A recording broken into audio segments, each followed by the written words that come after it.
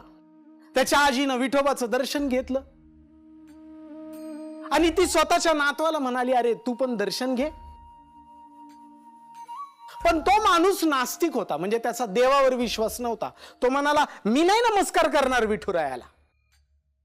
आजीला वाईट वाटलं. आजी त्याच्याशी वाद घालायला लागली, पण तिचा नातू काही ऐके ना. तो म्हणाला, अगं माझा विश्वासच नाही, तर मी का नमस्कार करू तुझ्या देवाला. हा वाद मंदिरात त्यावेळेला असलेल्या बाकीची माणसं ऐकत होती. त्यांनी त्या माणसाला समजवायचा खूप प्रयत्न केला, पण तो काय ऐकायला तयार नाही. विचार करिता वाया जाई काळ, असं तुकोबांनी म्हटलं. इथं विचार म्हणजे भांडण. भांडणामध्ये फक्त वेळ वाया जातो, त्यातून घडत काही नाही, असं तुकोबा म्हणतात. माणसं त्याला म्हणाली, अरे आजीला बरं वाटेल म्हणून तरी देवाला नमस्कार कर. तो म्हणाला, पण माझा या देवावर विश्वासच नाही, तर मी का नमस्कार करायचा, असं म्हणून तो आजीला घेऊन निघून गेला. त्या माणसांविरुद्धच्या वादविवादात जिंकल्याची भावना त्याला आली. गंमत अशी झाली, दुसऱ्या दिवशी तो माणूस परत विठुरायाच्या देवळात आला, पण त्यावेळेला माझे वडील म्हणजे पूजनीय गोविंद महाराज दिग्रसकर देवळामध्ये होते. तो आला, त्यांनी महाराजांना बघितलं. त्याच्या मनामध्ये मोठी खुमखुमी निर्माण झाली. तो म्हणाला, काल मी बाकीच्या लोकांना वादविवादात हरवलं होतं, आता आज आपण प्रत्यक्ष महाराजांनाच हरवू. गोविंद महाराजांनी त्याच्या पुढे प्रसाद केला. तो म्हणाला, अहो माझा देवावर विश्वास नाही, मी प्रसाद वगैरे काही घेणार नाही. गोविंद महाराजांनी त्याच्याकडे शांतपणे बघितलं आणि त्यांनी प्रसाद देण्यासाठी हात पुढे केला. तो म्हणाला, महाराज तुमच्या देवावर माझा विश्वास नाही, मी प्रसाद घेणार नाही. गोविंद महाराज म्हणाले, अरे तू या देवावर विश्वास ठेवून प्रसाद घ्या असं माझं म्हणणंच नाही. तुझा नाही ना विश्वास, ठीक आहे, पण अरे तू जर हा प्रसाद घेतलास तर तुझ्या आजीला बरं वाटेल. बरं ठीक आहे, तू प्रसाद म्हणून नको घेऊस. अरे मस्त साजूक तूप घालून गोडाचा शिरा केलाय, तो शिरा म्हणून तरी घे, प्रसाद म्हणून नको पाऊस त्याच्याकडे. महाराजांचं हे बोलणं ऐकल्यानंतर तो माणूस विचारात पडला आणि खाडकन त्याचे डोळे उघडले आणि त्यांनी नकळत शिरा खाण्यासाठी का होईना म्हणून हात पुढे केला. तर माऊली, या सगळ्यामध्ये सांगायचा मुद्दा काय आहे? तुम्ही आस्तिक असा किंवा नास्तिक असा, या जगातला प्रत्येक माणूस कुठल्या तरी एका श्रद्धेवर आणि विश्वासावर जगत असतो. देव आहे ही सुद्धा एक श्रद्धा आहे, आणि देव नाहीये ही सुद्धा एक श्रद्धाच आहे. माणसाला जगण्यासाठी कुठल्या ना कुठल्या तरी श्रद्धेचा आधार लागतो. आणि आमच्या विठुरायांनी आम्हाला श्रद्धेमध्ये भेद करायला शिकवलेलं नाही. त्यामुळे आपण समोरचा माणूस आस्तिक आहे का नास्तिक आहे याचा विचार न करता त्या माणसावर प्रेम केलं पाहिजे. आणि आपल्या विरुद्ध जरी समोरच्याचं मत असेल तरी त्या मताचा आपण आदर केलं पाहिजे. हेच आपल्याला आपले सगळे संत आणि परंपरा सांगतात. श्रद्धा आणि विवेक या दोन्ही मार्गांचा आदर करणे हेच खरे शहाणपण आहे.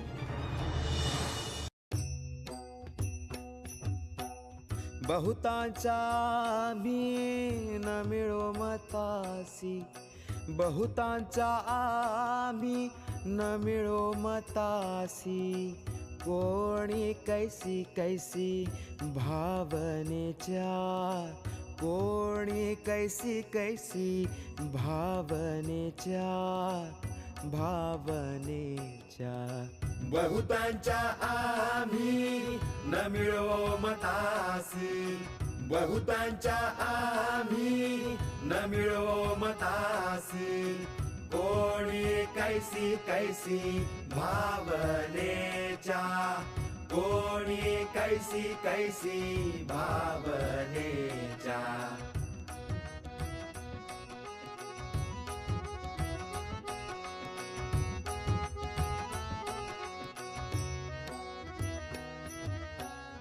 विचार करिता वाया जाई काळ, विचार करिता,